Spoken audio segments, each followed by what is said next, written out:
প্রমাণিত, নবীজির থেকে রফুল ইয়াদাইন যেরকম আছে, সাহাবায়ে কেরাম থেকে সুস্পষ্ট প্রমাণ আছে নবীজি তার শেষ জীবনে রফুল ইয়াদাইন করেন নাই। নবীজি সাল্লাল্লাহু আলাইহি ওয়াসাল্লাম থেকে প্রমাণ আছে যে ভাই মুকাল্লিদের দলিল কি তার ইমামের কথা, মুকাল্লিদের দলিল কি তার ইমামের কথা। যে ব্রাদার রাহুল ভারত থেকে বলে গেছে যে তোমাদের বইয়ের নাম হচ্ছে, এটা হচ্ছে উসুলুল ইফতা, লিখেছে চাস্টিস তাকি উসমানী, পৃষ্ঠা নাম্বার 72 লিখে রেখেছে যে কোনো মুকাল্লিদের জন্য কোরআন হাদিস থেকে দলিল দেওয়া বৈধ নয়, বরং তার ইমামের ফতোয়াই নকল করবে।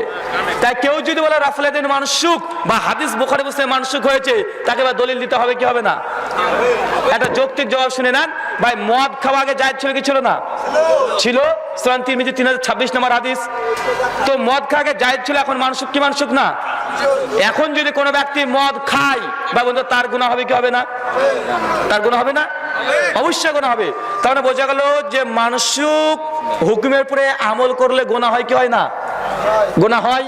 তো ভাই যারা বলছে রাফুল ইয়াদাইন মানসুখ, বেটা ইমাম শাফিঈ রাহিমাহুল্লাহ রাফুল ইয়াদাইনের পক্ষে না বিপক্ষে?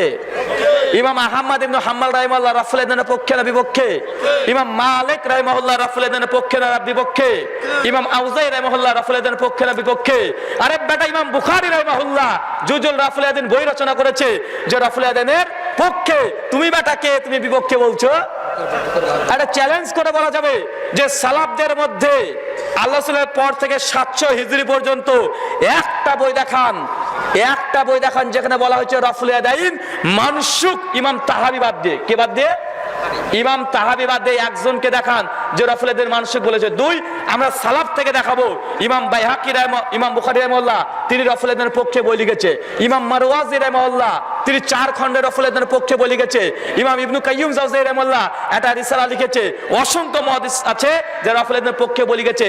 সহিহ বুখারীর হাদিস কে যদি বলে মানসুখ, ও বেটা হাদিসই বুঝে নাই। ভাই বলুন তো ইসলাম কত হিজরিতে মুকাম্মাল হয়? 10 হিজরি। 9 জিলহজ। সবাই একমত তো? আল্লাহ রাসূলের ওয়াফাত হচ্ছে 11 হিজরি। এখন কেউ যদি বলে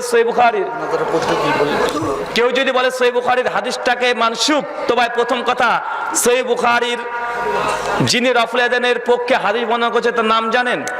মালিক বিন হুয়াইরিস রাদিয়াল্লাহু তাআলা আনহু। কি? মালিক বিন হুয়াইরিস রাদিয়াল্লাহু তাআলা আনহু। আর মালিক বিন হুয়াইরিস রাদিয়াল্লাহু তাআলা আনহু তিনি 9ম হিজরিতে ইসলাম কবুল করে। কত হিজরি? 9ম হিজরিতে। তো ভাই মালিক বিন হুয়াইরিস 9ম হিজরিতে ইসলাম কবুল করে, আর বিশ্ব নবী তাকে বলেছে মালিক বিন হুয়াইরিসকে সাল্লু কামা রাআইতুমুনি সাল্লি, যে মালিক বিন হুয়াইরিস তুমি আমাকে যেভাবে নামাজ পড়তে দেখলে এইভাবে নামাজ পড়বে। কোন সাহাবীকে? মালিক বিন হুয়াইরিস। আর মালিক বিন হুয়াইরিস স্বয়ং নিজে সহিহ বুখারীর 737 নম্বর হাদিস, তিনি রুকুতে যাওয়ার সময় রুকুতে ওঠার সময় রাফুল ইয়াদাইন করতেন। তার মানে বোঝা গেল যে 9ম হিজরি পর্যন্ত ইসলামে রাফুল ইয়াদাইন ছিল। কত হিজরি? 9ম। বা ইসলাম পূর্ণ হয় কত হিজরি? 10ম হিজরিতে। তার মানে বোঝা গেল আল্লাহ ইসলাম পূর্ণ হওয়ার 1 বছর আগে পর্যন্ত বিশ্ব নবী রাফুল ইয়াদাইন করেছে। বেটা মানসুখ কত হিজরিতে হয়েছে তুই দলিল দে। বা দলিল লাগবে কি লাগবে না? কত হিজরিতে মানসুখ হয়েছে দলিল লাগবে কি লাগবে না? আমি 9ম হিজরির মধ্যে দলিল দিলাম বুখারী থেকে। সহিহ বুখারী 739 নম্বর হাদিস। মালিক বিন হুয়াইরিস তিনি 9ম হিজরিতে ইসলাম কবুল করে। তিনি হাদিস বর্ণনা করেছেন রাসূল যখন রুকুতে যেতেন, রুকু থেকে উঠতেন, তখন রাফুল ইয়াদাইন করতেন। ভাই আমল কত হিজরির? রাসূলের কত হিজরির? 9ম হিজরির। ইসলাম 10মীতে মুকাম্মাল। এবার যারা বলছে রাফুল ইয়াদাইন মানসুখ, তাকে বলতে হবে রাফুল ইয়াদাইন কোথায় মানসুখ হয়েছে? মক্কাতে না মদিনাতে? দলিল দে তুই। রাফুল ইয়াদাইন কত হিজরিতে মানসুখ হয়েছে দলিল লাগবে। আমি 9ম হিজরির মধ্যে দলিল দিয়ে গেলাম, আর বাকিটা দেবো সেই দিন যেদিন আলোচনা হবে, সেই দিন দেবো। যে মৃত্যু পর্যন্ত নয়, মৃত্যুর পরেও সাহাবীরা রাফুল ইয়াদাইন মুতাওয়াতির পর্যায়ে বর্ণনা হয়েছে ইনশাআল্লাহ। আর 10ম হিজরি পর্যন্ত আমার ইন্টারনেটে একাধিক বক্তৃতা আছে। কোনো মায়ের বেটা সাহস হয়নি যে আমার রাফুল ইয়াদাইন মানসুখ যারা দাবি করেছে তার দাবি খণ্ডন করেছি, কারণ মুখ খোলা সাহস হয়নি। 4 বছর হয়ে গেল, অসংখ্য ভিডিওর বক্তার জবাব দিয়েছে কি দেয় না তারা? আমার বক্তৃতা জবাব দিতে বলেন তো তাকে। বেটা তুই দিস এই রাফুল ইয়াদাইন যে আমি বলেছি যে মানসুখ না, আমি প্রশ্ন করছি 8খানা, 1খানা জবাব আসেনি। দলিল দিয়েছি যে রাসূল মৃত্যু পর্যন্ত রাফুল ইয়াদাইন করেছে, একটা খণ্ডন করতে পারে নাই। ইনশাআল্লাহ কিয়ামত পর্যন্ত দলিল খণ্ডন করতে পারবে না। আর যদি পারে প্রত্যেক পৃষ্ঠায় 100 টাকা করে দেবো। বুখারীতে যতগুলো পৃষ্ঠা আছে সব দেবো 500 টাকার নোট। জি জি জি। আমাদের জোরে আমিন ও বুখারীর কথার ব্যাপারে দলিল সহ আলোচনা করব। ভাই জোরে আমিন আর বুকে দিনে কত পড়ি বলেন? জুম্মার দিনে পড়ি 15 রাকাত। প্রতিদিন জোহর আমাদের পরে 4 রাকাত ফরজ। জুম্মার দিনে কত রাকাত ফরজ? 2 রাকাত। এখন কোন যদি 22 পাগড়ি পরা, সাদা আল খেল্লা পরা একটা হুজুর যদি এসে বলে আসো তোমাদেরকে জুম্মা আজকে 4 রাকাত পড়াবো, ভাই বলুন তো তার পেছনে নামাজ পড়বেন? কেন পড়বেন না? ভালো কাজ বেশি পড়ছে, ক্ষতি কি? আরে বেশিও পড়ছে না, প্রতিদিন জোহরের নামাজ 4 রাকাত পড়ে, আজকেও তো 4 রাকাতই পড়ছে, কিন্তু জুমা 2 রাকাত। এখন যদি কেউ 4 রাকাত পড়ে, ভাই তার পেছনে নামাজ পড়বেন? ভাই নামাজ পড়া ভালো কাজ না খারাপ কাজ? এখন যদি জিজ্ঞাসা করি বেশি করলে ক্ষতি কি? ভাই প্রতিদিন আসরের নামাজ কত রাকাত পড়ি? এশার নামাজ কত রাকাত পড়ি? জোহরের নামাজ কত রাকাত পড়ি? মাগরিব কত রাকাত পড়ি? এখন যদি কোনো হুজুর যদি বলে আসো নামাজ পড়া তো ভালো কাজ, এখন মাগরিব আজকে 3 রাকাত না 4 রাকাত পড়ে দিব, ভাই নামাজ হবে? আরে ভাই 1 রাকাতে যদি একটা রাকাত বাড়ে, একটা রুকু বৃদ্ধি পায়, 2টো সিজদা বৃদ্ধি পায়, তো ভালো কাজ করলে ক্ষতি কি? বা যুক্তি টিকবে? তার মানে বোঝা গেল হুজুর যে বলছে ভালো কাজ করলে ক্ষতি কি? হুজুর অবশ্যই ক্ষতি আছে। কেন? ইসলাম এমন একটি জীবন ব্যবস্থা, এটা ভারসাম্যপূর্ণ একটা জীবন ব্যবস্থা, এর মধ্যে বৃদ্ধি করা যায় না, আবার এটা থেকে কিছু বাতিল করা যায় না। এমনকি বিশ্ব নবী মুহাম্মদ সাল্লাল্লাহু আলাইহি সাল্লামকে আল্লাহ সুবহানাহু ওয়া তাআলা এখতিয়ার দেয়নি যে শরীয়তের মধ্যে কিছু বাড়াবে অথবা কিছু কমিয়ে দেবে। হুজুরের কথা বাদই দেন, দলিল পবিত্র কোরআন সূরা শুরা নম্বর 41 আয়াত নম্বর 21 আল্লাহ সুবহানাহু ওয়া তাআলা বলছে আমলাহুম শুরাকাউ শারাউ লাহুম মিনাদ-দ্বীন মা লাম ইয়াযাম বিহিল্লাহ।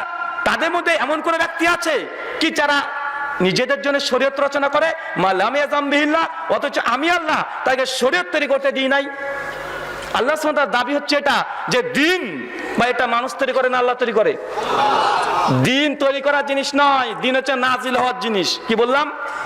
দিন তৈরি হয় না, দিন নাজিল করা হয়। তো আল্লাহর দাবি হচ্ছে এটা যে দিন হচ্ছে এটা আল্লাহর পক্ষ থেকে আসে, এটা মানুষ তৈরি করতে পারে না। মানুষ কি কোন ফেরেশতাও এই দিনের সঙ্গে কোনো শরিকানা স্থাপন করতে পারে না। আল্লাহ নবী রাসূলকে এখতিয়ার দেয়নি যে শরীয়তের মধ্যে কিছু বাড়াবে অথবা কমাবে। দলিল সূরা ইউনূস খুলেন সূরা নম্বর 10 আয়াত নম্বর 15, সূরা আহকাফ সূরা নম্বর 46 আয়াত নম্বর 9, সূরা আনাম সূরা নম্বর 6 আয়াত নম্বর 50। বিভিন্ন জায়গাতে আল্লাহ একটা ঘটনা নাযিল করেছেন। তার মানে সূরা ইউনূস দেখেন সূরা নম্বর 10 আয়াত নম্বর 15 তে বিশ্বনবী মুহাম্মদ সাল্লাল্লাহু আলাইহি ওয়াসাল্লামকে আল্লাহ সুবহানাহু ওয়া তাআলা লক্ষ্য করে বলছে ওয়া ইতিবি কোরআনি গায়রি হাযা। মক্কার কুরাইশরা যখন বিশ্বনবীর কাছে এসে বলছে যে আল্লাহ রাসূল আপনার উপরে যে কোরআনটা অবতীর্ণ হয়েছে এই কোরআনটা খুব কঠিন, আমরা মানতে পারছি না, তাহলে রাসূল এক কাজ করেন এই কোরআনটার পরিবর্তে অন্য একটা কোরআন নিয়ে আসেন। বা কাদের দাবি? কুরাইশরা এসে আল্লাহ রাসূলকে বলছে যে আল্লাহ রাসূল আপনার উপরে যে কোরআনটা অবতীর্ণ হয়েছে অনেক কঠিন, আমরা মানতে পারছি না, এক কাজ করেন এই কোরআনটার পরিবর্তে অন্য একটা কোরআন নিয়ে আসেন। আল্লাহর কাছে এই আবদার, এই দাবি।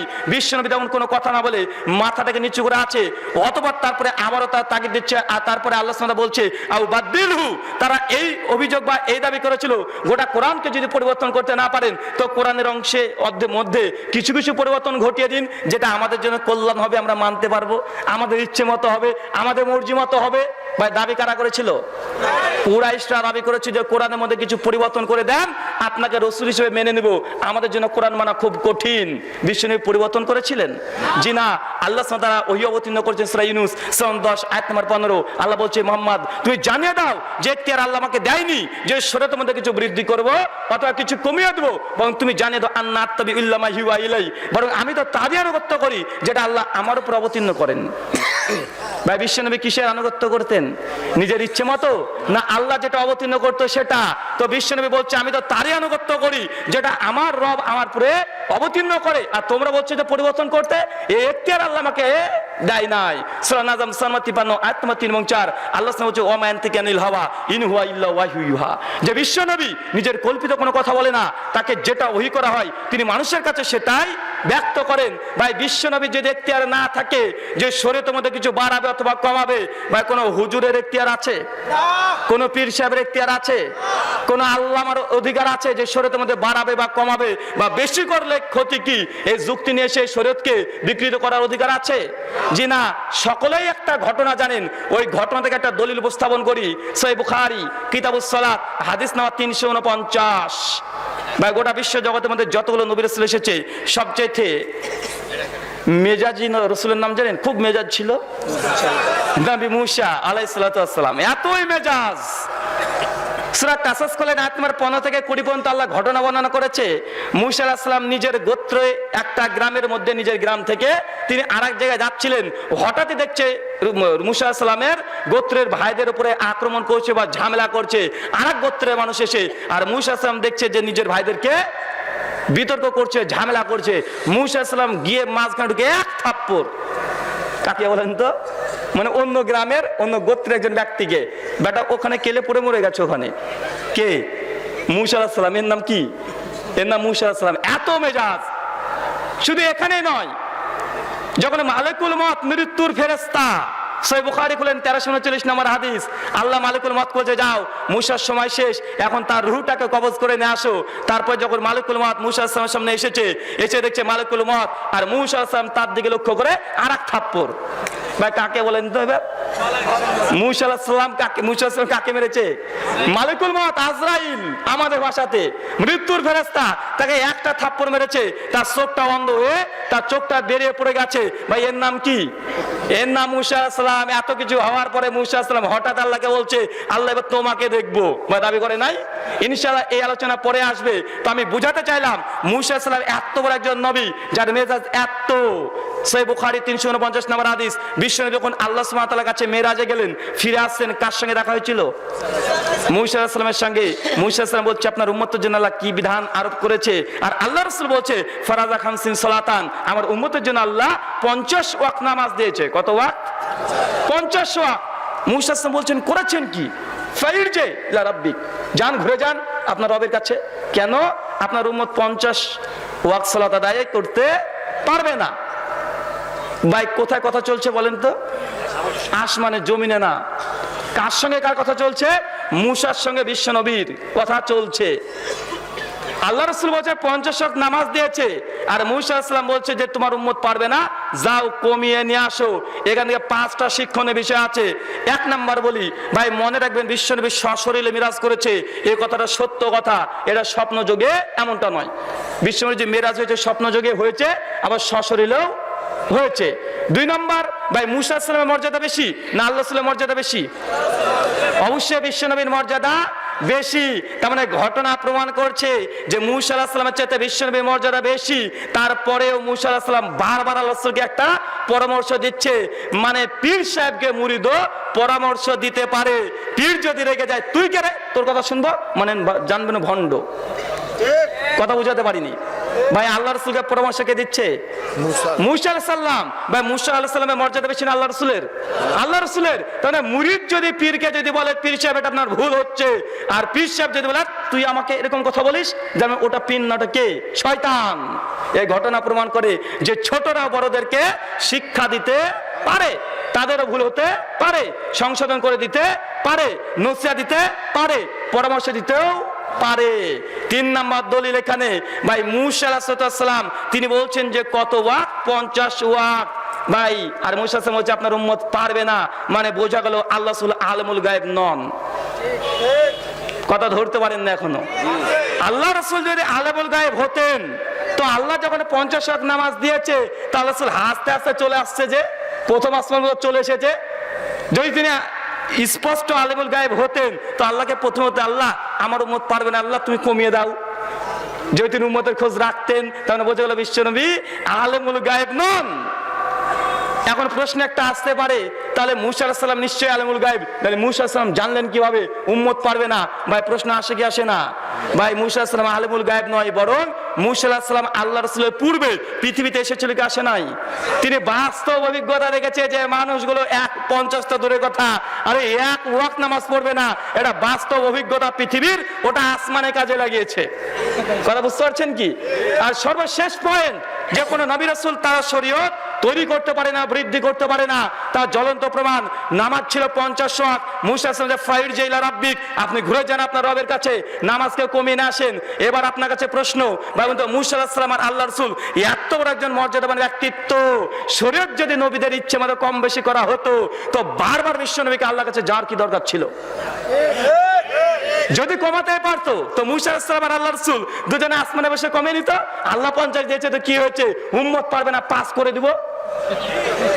তাহলে বোঝা গেল যে ইবাদত আল্লাহর, কতটুক করব, কিভাবে করবো, এটা নির্ধারণ কে করবে? আল্লাহ করে দিবে। কোন নবী রাসূলকে ইখতিয়ার দেয় নাই। তার জন্য বারবার বিশ্বনবীকে আল্লাহর কাছে যেতে হয়েছে যে আল্লাহ তুমি কমিয়ে দাও, কমিয়ে দাও, কমিয়ে দাও। যদি ইখতিয়ার থাকতো নিজের এসে 50কে পাস করতো। কথা বুঝতে পারছেন তো ভাই? কোন নবী রাসূলের যদি ইখতিয়ার না থাকে ভাই, এই ঘটনা আপনারা জানেন কি জানেন না? এই ঘটনা জানেন না? যে ঘটনা বললাম, ঘটনা থেকে দলিলটা বের করে আপনাকে দেখালাম যে ঘটনা থেকে এই ঘটনা কটা প্রমাণ হয়, আরো অসংখ্য মাসালা বের হয়। আমি শুধুমাত্র আজকের আলোচনার সঙ্গে সম্পৃক্ত করে এই কয়েকটা দলিল আপনার সামনে নকল করলাম। যারা বলছে ভাই বেশি করলে ক্ষতি কি, ভাই মনে হবে ইবাদত করতে গেলে 4টে শর্ত লাগে। কি লাগে? 4টে শর্ত। 1, পরিমাপ, কতটুকু করবেন। 2, সময়। কি বললাম? সময়। ভাই কুরবানি দেওয়া ভালো কাজ না খারাপ কাজ? ভালো কাজ। এখন যদি আপনাদের গ্রামের সকল মানুষ এসে বলেন চল কালকে আমরা কুরবানি করব, ভাই কুরবানি হবে? ভালো কাজ আগে করেছেন, ক্ষতি কি রে ভাই? ভালো কাজ কাল করে ফেলেন কুরবানি। ভাই ফিতরা দেওয়া ভালো কাজ না খারাপ কাজ? যদি মনে করেন কালকে ফিতরা আদায় করে নেবো, হবে? ভাই হজ করা ভালো কাজ না খারাপ কাজ? কেউ যদি জিলহিজ্জা মাসে না গিয়ে যদি কালকে চলে যায় হজ করতে, হজ হবে? কোশ্চিন গেল হজ হবে না। তার মানে বোঝা গেল যে কিছু কিছু ইবাদত আছে সময়ের সঙ্গে সম্পৃক্ত। 5টা 56 মিনিটে ইফতার, কেউ যদি 5টা 51 মিনিটে ইচ্ছাকৃত এক দানা চাল খেয়ে নেয়, ভাই তার নামাজ, তার রোজা হবে? তার সিয়াম হবে? তো ভালো কাজ বেশি করলে ক্ষতি কি, আগে ভাগে করলে ক্ষতি কি? বা যুক্তি আর চলবে? তাহলে বোঝা গেল ইসলাম এমন একটা জীবন ব্যবস্থা, 1 সেকেন্ড যদি এদিক ওদিক হয়ে যায়, 1 রাকাত যদি এদিক ওদিক হয়ে যায়, ভাই সেই ইবাদত কবুল হবে না। ভাই আমরা 1 রাকাত নামাজে কটা রুকু দিই? 1টা রুকু, 2টো সেজদা। ভাই রুকু দেওয়া ভালো কাজ না খারাপ কাজ? ভালো কাজ। কিন্তু পরপর 2টো রুকু মেরে দেয়, নামাজ হবে? কে বলতে পারে যে নামাজ হবে? আরে নামাজ তো হবে তো না বা বন্ধু, তার গোনা হবে কি হবে না? অবশ্যই গোনা হবে। কেন? আল্লাহ যে বিধান দিয়েছে অতিরিক্ত করেছে, গুলু করেছে, বাড়াবাড়ি করেছে, এর জন্য অবশ্যই তার গোনায় কাবিরা নিঃসন্দেহ হবে। তো আপনাকে বারবার বিভিন্ন উদাহরণ দিয়ে বোঝানোর চেষ্টা করছি, ভাই শরীয়ত যতটা অতটাই করতে হবে, বাড়ানো যাবে না, কমানো যাবে না। সময়ের এদিক ওদিক করলেও ইবাদত বাতিল হয়ে যাবে। এই যে আপনাকে বললাম যে সময়, যে সময়তে যে ইবাদত সেই সময়তে করতে হবে। তো ভাই বলুন তো, নামাজের মধ্যে যাই নামাজের দোয়া ইন্নী ওয়াজহাতু শুরু করে কি করে না? বা আল্লাহ রাসূল কখন পড়েছে? তাকবীর তাহরিমাত পরে সানা হিসেবে পড়েছে, কিন্তু হুজুর করে দিয়েছে আগে, মানে পরের জিনিস আগে নিয়ে এসেছে। বা হুজুরকে ইখতিয়ার দেওয়া হয়েছে? ইখতিয়ার আছে হুজুরের, তারপরে করছে কি করছে না? তারপরে করছে, মানে এটা হচ্ছে বাড়াবাড়ি। আমরা এটা বোঝানোর চেষ্টা করছি। আর কিছু কিছু ইবাদত আছে স্থানের সঙ্গে সম্পৃক্ত। কি বললাম? স্থান। বা বন্ধু গোটা বাংলাদেশের মানুষ যদি সবচেয়ে ভালোটা স্বর্ণের কাবা তৈরি করেন, দেখেন তাওয়াফ করবেন, ভাই হজ হবে? হজ করতে গেলে কোথায় যেতে হবে? মক্কা ছাড়া হজ করতে পারবেন? যত কোটিপতির বাচ্চা হোক না কেন, গোটা বাংলাদেশে যদি স্বর্ণের যদি ভাই কাবা তৈরি করা হয় 107 বার কেন 700 বার যদি তাওয়াফ করে, ভাই তার নামাজ হবে? সরি, তার হজ হবে? কোশ্চিন কালেও নয়। আপনাকে বোঝান এটাই চেষ্টা করলাম, স্থান কাল পাত্র সময় যেমন আছে ঠিক অমন ভাবেই ইবাদত করতে হবে। যদি বাড়াবাড়ি হয়ে যায়, স্থানচ্যুত হয়ে যায়, সময়ের পরিবর্তন ঘটে যায়, অবশ্যই সেই ইবাদত যতই ভালো হোক না কেন সেটা ইবাদত বলে গণ্য হবে না। একটা সমস্যা আছে যে তাদের আকীদা কেমন হাদিসের ব্যাপারে আর মাযহাবের ব্যাপারে, তাহলে স্পষ্ট হয়ে যাবে। দেখুন কি লিখছি 112 নম্বর পৃষ্ঠায়, কেউ যদি দেখতে চান এসে দেখে যাবেন।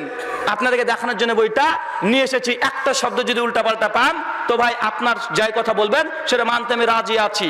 কি লিখছে দেখেন, আসমিকভাবে যদি এমন কোন হাদিস নজরে পড়ে যায় যা বাহ্যিক তার ইমামের মতের পরিপন্থী, তবু তার কর্তব্য হলো সেই ইমাম ও মুজতাহিদের মতের অনুসরণ করা।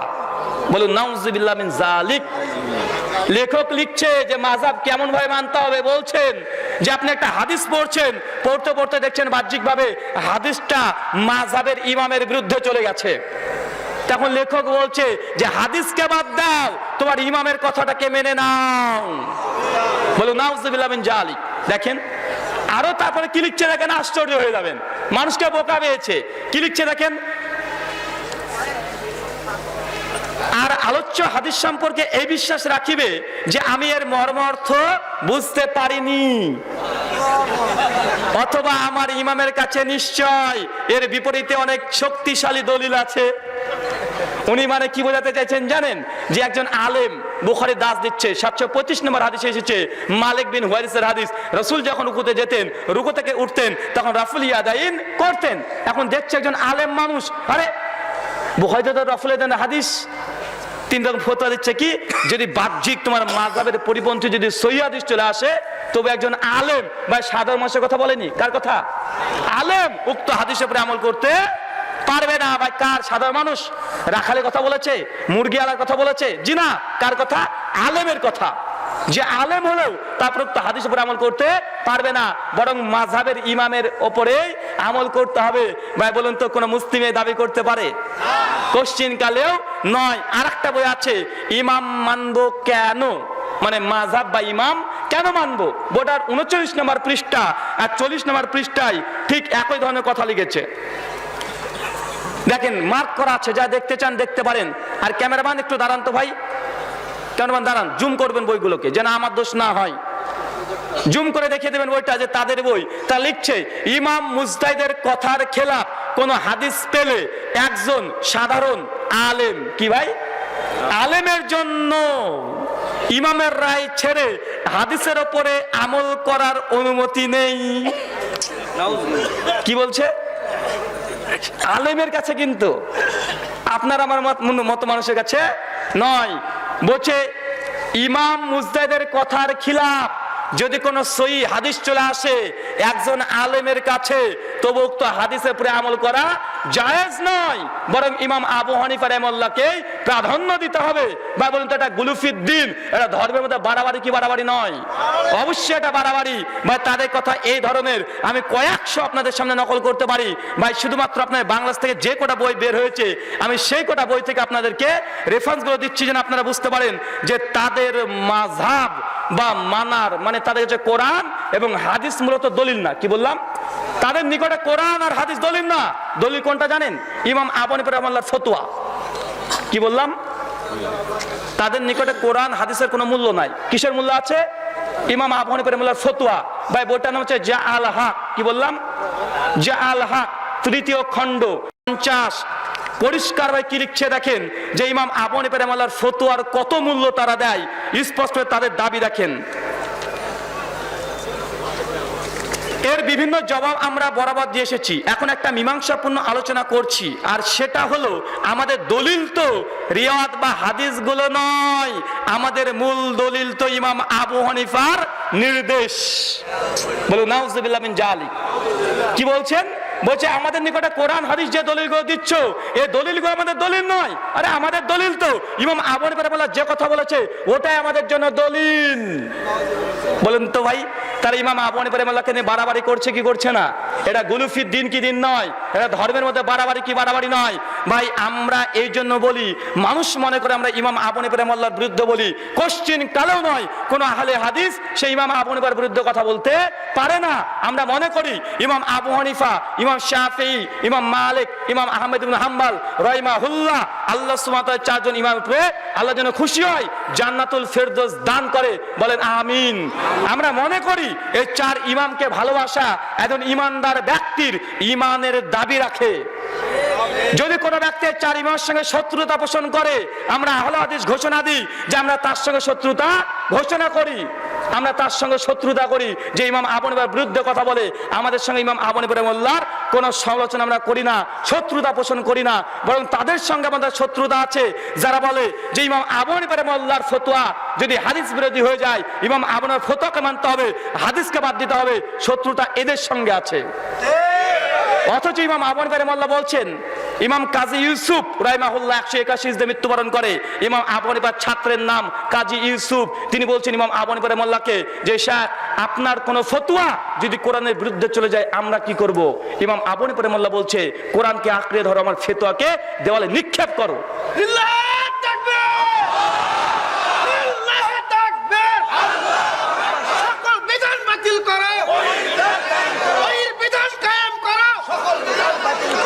এরপরে ইমাম আবু হানিফা রাহিমাহুল্লাহকে জিজ্ঞাসা করছে তারই ছাত্র কাজী ইউসুফ রাহিমাহুল্লাহ, তিনি বলছেন যে ওস্তাদ, এরপরে যদি বিশ্বনবীর হাদিসের সঙ্গে আপনার ফতোয়া পরস্পর বিরোধী হয়ে যায় আমরা কি করব?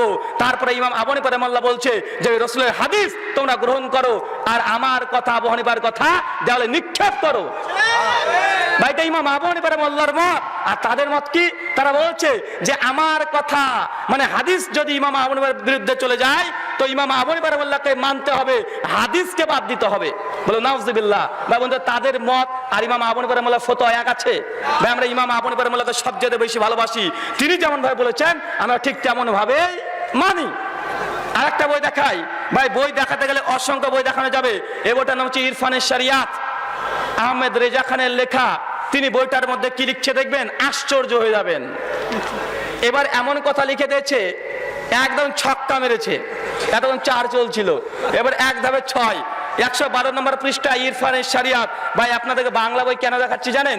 এই বইগুলো সব উর্দুতে, মূলত তাদের কেন ভাই বলুন তো, দেওবন্দি মাদ্রাসা কোথাকার? ভারতের। আমাকে অনেকে অভিযোগ করে যে রুহুল আমিন ভাই আপনি বাংলাদেশের লোক, বাংলাদেশের ইন্ডিয়ার লোক, আপনি বাংলাদেশে সমালোচনা করেন কেন বাংলাদেশি আলেমদের? আরে বেটা, দেওবন্দ কি তোমাদের বাংলাদেশের নাকি? ভাই দেওবন্দ কাদের? কোথাকার ভাই? আমাদের ভারতের। ভাই আমি যদি দেওবন্দীদের সমালোচনা করি তো ভাই কাদের সমালোচনা করছি? আপনার দেশের না আমার দেশের? আরে আমার দেশের করছি। বেটা তুমি আমাদের ভারতের দেওবন্দ নিয়ে তুমি পাগলামি করে বেড়াচ্ছ আর আমাকে দোষ দিচ্ছ। ভাই বেরেলির যদি আমি সমালোচনা করি কাদের দেশে সমালোচনা করছি? আরে আমার দেশের। তুমি আমার দেশের ফ্যান খেয়ে আবার আমাকে হুঙ্কার দাও। দেন কি লিখছে দেখেন 126 নম্বর পৃষ্ঠায়, 112 নম্বর পৃষ্ঠায় কি লিখছে দেখেন। একটা প্রশ্ন এসেছে, ইমাম আবু হানিফা রাহিমাহুল্লাহর ইজতিহাদ ও কিয়াসকে যারা বাতিল বলে তাদের হুকুম কি? প্রশ্ন নম্বর 21 ইরফানে শরিয়াত, আহমেদ রেজার লেখা, প্রশ্ন নম্বর 21-এ এখন জবাব দিচ্ছে কি দেখেন। ফাতওয়ায়ে আলমগীরি সহ অন্যান্য ফতোয়ার গ্রন্থে উল্লেখ আছে যারা হযরত ইমাম আবু হানিফা রাহিমাহুল্লাহর কিয়াস ও ইজতিহাদকে হক না জানবে সে কাফের। বলে নাউজুবিল্লাহ মিন জালিক। ছক্কা দেখেছেন? এতক্ষণ বলছিল যে হাদিস যদি ইমাম আবু হানিফার বিরুদ্ধে চলে যায় কি মানতে হবে? ইমাম আবু হানিফা রাহিমাহুল্লাহকে মানতে হবে, হাদিসকে বাদ দিতে হবে। এখন আবার বলছে কি, কেউ যদি ইমাম আবু হানিফা রাহিমাহুল্লাহর ইজতিহাদ বা কিয়াস বা ফতোয়াকে হক বা সত্য না মানে সে ব্যক্তি কাফের। চিন্তা করেছেন ভাই, এত বড় ফতোয়া। ভাই তাদের ফতোয়া এগুলো। ভাই আমরা যদি পড়ি বা আমাদের দোষ কেন হবে? তোমরা বই লিখে রেখেছো, দোষ নাই, আমরা পড়লে দোষ। তবে বিক্রি করো কেন? অসংখ্য কথা আছে। আরেকটা আপনাদেরকে দেখাই, যত দেখাতে চাইবো অনেকগুলো আছে, গাড়িতে প্রচুর বই আছে এই ধরনের ইবারত। আপনাকে শুধুমাত্র দেখাচ্ছি যে তাদের নিকটে তাদের ইমামের মর্যাদা কি। এ বইটা তো আশ্চর্য জিনিস লিখেছে, এ 6 না 12 একদম মানে আপনার ফিল্ডিল উল্টে দিয়েছে। এত হাদিস চলছিল, এখন চলে এসেছে কি জানেন? এখন চলে এসেছে কোরআনের আয়াত যদি চলে আসে। বইটার নাম জাল হক। এটা আমার কাছে যেটা আছে প্রথম খণ্ড 43 নম্বর পৃষ্ঠায় পরিষ্কার ভাবে কি লিখছে দেখেন। এখানে আমি দাগিয়ে রেখেছি একদম বই, যারা দেখতে চান এসে দেখে দেবেন কি লিখেছে। একটা কথা যদি মিথ্যা প্রমাণ হয় আপনার যে শাস্তি দিবেন আমি সেই শাস্তি দিতে রাজি আছি। কি লিখছে দেখেন, 4 মাযহাব ছাড়া অন্য কোন মাযহাবের তাকলিদ বা অনুসরণ জায়েজ নয়, যদিও সেই মাযহাব সাহাবীদের উক্তি হোক। এবার সাহাবীকে ধরেছে বেটা, এবার এতক্ষণ হাদিস ধরেছে, সাহাবীদের উক্তি হোক, সহিহ হাদিস হোক, জয়ীফ হাদিস লিখে নাই, সহিহ হাদিস, সহিহ হাদিস ও কোরআনের আয়াতের সঙ্গে সঙ্গতিপূর্ণ হোক। এবার কোরআন তো ধরেছে, এবার কি ধরেছে?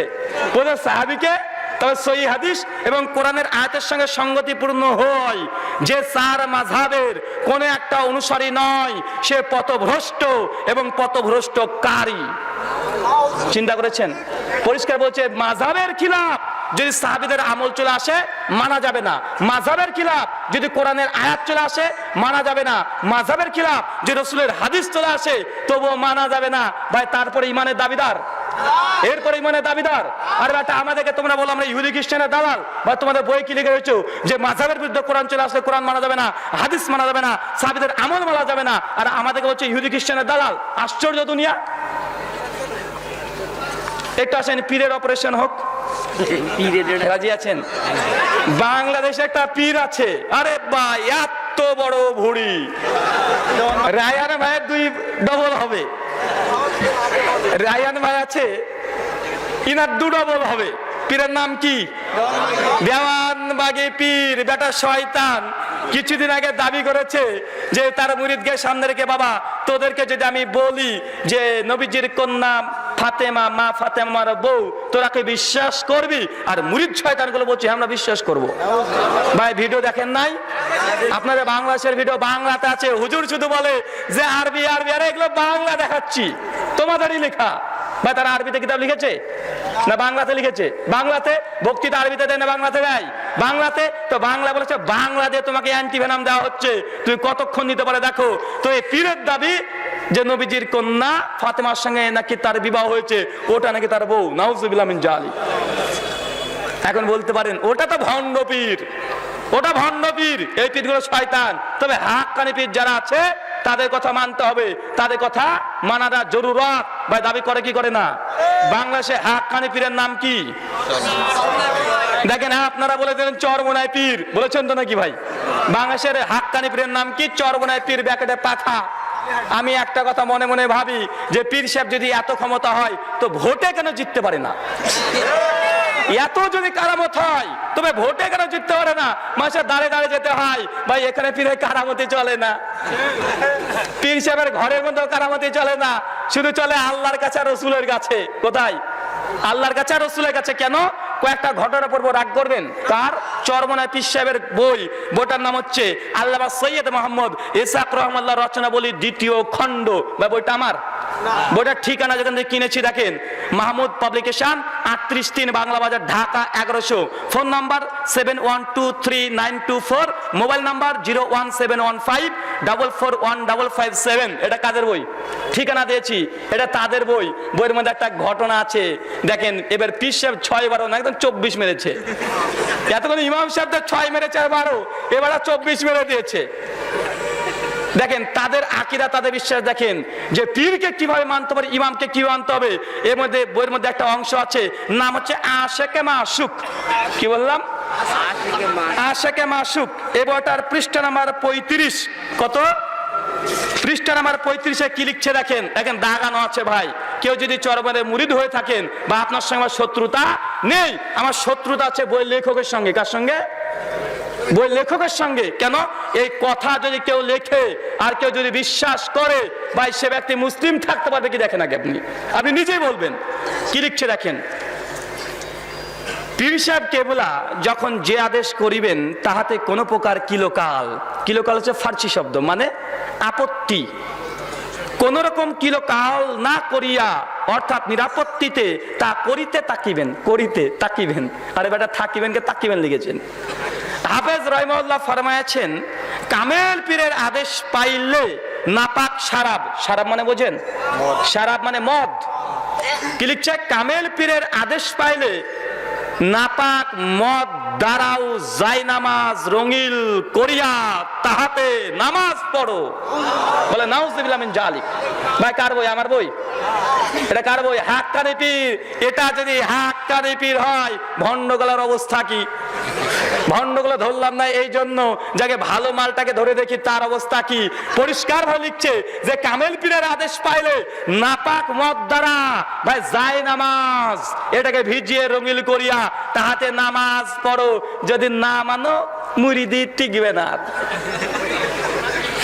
ভাই কার বই? আমার। ভাই এর নিচে নামবো। এরপরে কি লিখছে দেখেন আবারও।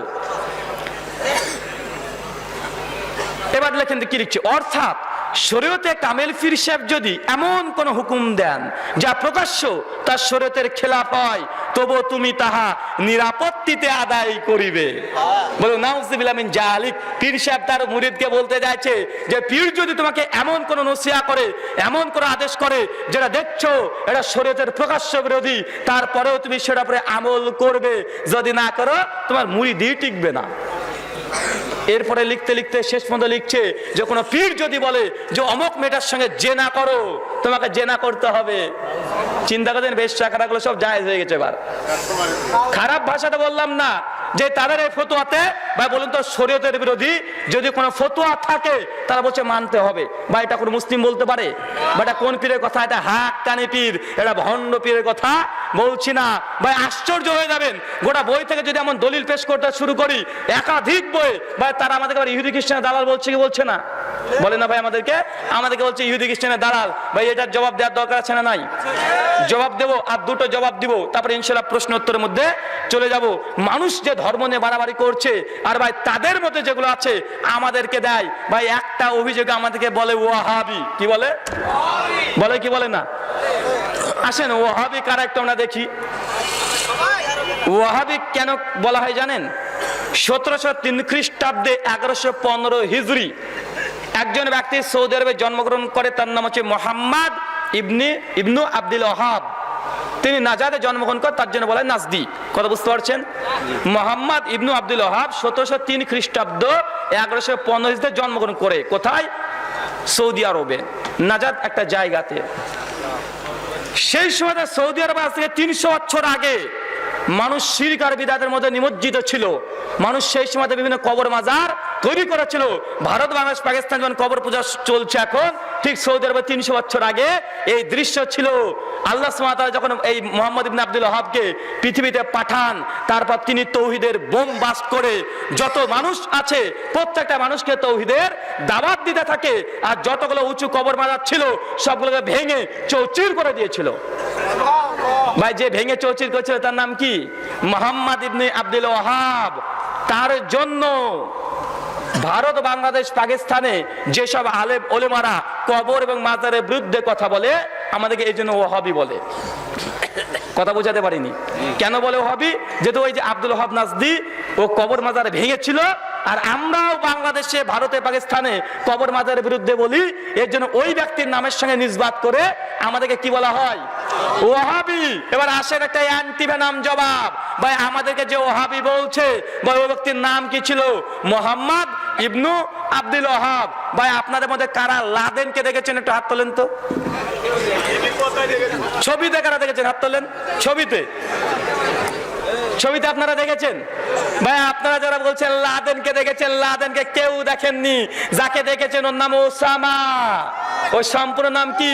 Osama bin Laden. তো ভাই যার ছবি দেখেছেন তার নাম কি? তার নাম ওসামা। লাদেনকে, লাদেন হচ্ছে বাপ। ভাই ওর বাপকে দেখেছেন? আর একটু সহজ করে দিই, আব্দুর রাজ্জাক বিন ইউসুফ, ভাই যিনি বক্তৃতা দেন ওর নাম কি? আব্দুর রাজ্জাক বিন ইউসুফ কে? ওর বাবা। ভাই ওর বাবাকে দেখেছেন কেউ? যিনি বক্তৃতা দেয় তার নাম কি? আব্দুর রাজ্জাক। তো ওই যে কবর মাজার ভেঙেছে তার নাম কি? মোহাম্মদ ইবনু আব্দুল ওয়াহাব। তো কবর মাজার কে ভেঙেছে? মোহাম্মদ, মানে ছেলে ভেঙেছে কবর মাজার। তো নামের উপরে ভিত্তি করে যে লকাব লাগাতে হয়, তো ভাই এখন ভারত, বাংলাদেশ, পাকিস্তানে যারা